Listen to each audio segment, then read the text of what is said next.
लोकसभा चुनाव के बाद योगी कैबिनेट की पहली बैठक हुई। बैठक में 2 निजी विश्वविद्यालय की स्थापना को लेकर प्रस्ताव पास हुआ। साथ ही मंडल स्तर पर राजकीय विश्वविद्यालयों के नाम में संशोधन किया गया।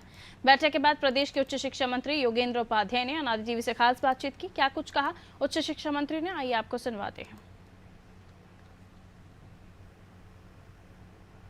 उच्च शिक्षा मंत्री योगेंद्र उपाध्याय जी हैं। सर, आज कैबिनेट की बैठक थी, क्या महत्वपूर्ण प्रस्ताव आपके विभाग के थे और कहा जा रहा है कि ट्रांसफर नीति एक बार फिर से शुरू हो गई, और क्या महत्वपूर्ण प्रस्ताव थे? 41 प्रस्ताव थे। उसमें हमारे विभाग के हम बताते हैं कि एक तो 2 नए विश्वविद्यालय निजी को अनुमति मतलब LOI दी गई है के लिए प्रस्ताव पारित हुआ। LOI के लिए लेटर ऑफ इंटेंट बोलते हैं जिसको, यानी उत्तर प्रदेश में यदि निजी विश्वविद्यालयों में की स्थापना होगी तो शिक्षा में प्रतिस्पर्धा भी बढ़ेगी और क्वालिटी भी बढ़ेगी।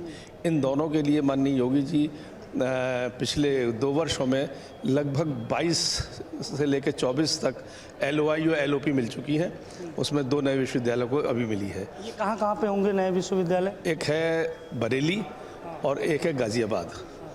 और अपने जितने विश्वविद्यालय थे जो हर मंडल स्तर पर एक सरकारी विश्वविद्यालय खोलने का संकल्प था, जो पिछले 2 साल में पूरा हो गया, तो उनके नाम में राज्य जुड़ा हुआ था। जैसे माँ शाकंभरी देवी राज्य विश्वविद्यालय, एक तो उन सब में से राज्य शब्द हटा के शॉर्ट करने के लिहाज से सुहेल देव विश्वविद्यालय, माँ शाकंभरी देवी विश्वविद्यालय, माँ देवी पाटन विश्वविद्यालय ये रखा गया है। और मुरादाबाद मंडल में जो मुरादाबाद विश्वविद्यालय के नाम से था विश्वविद्यालय, उसको संशोधन करके गुरु जम्बेश्वर जी के नाम पर रख के गुरु जम्बेश्वर विश्वविद्यालय किया गया। एक ये संशोधन प्रस्ताव था। तो सर, ट्रांसफर नीति आई है और 30 जून तक ट्रांसफर नीति है। एक बड़ी चुनौती रहती है आप लोगों के लिए भी विभागों में पारदर्शिता के साथ ट्रांसफर होना।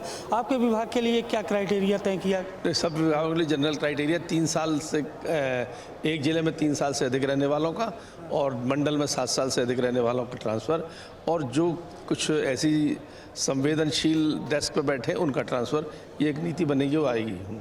तो हमारे साथ उच्च शिक्षा मंत्री योगेंद्र उपाध्याय थे, जिन्होंने साफ तौर पर बताया है कि किस तरह से ट्रांसफर नीति लागू की गई है और उच्च शिक्षा के क्षेत्र में 2 नए विश्वविद्यालय निजी विश्वविद्यालयों के जो आधारशिला की तस्वीर है वो बिल्कुल साफ हो गई है और बहुत जल्द उत्तर प्रदेश में 2 नए निजी विश्वविद्यालय खुलने वाले हैं। सहयोगी जितेंद्र के साथ मैं अभिषेक, अनादि टीवी, लखनऊ।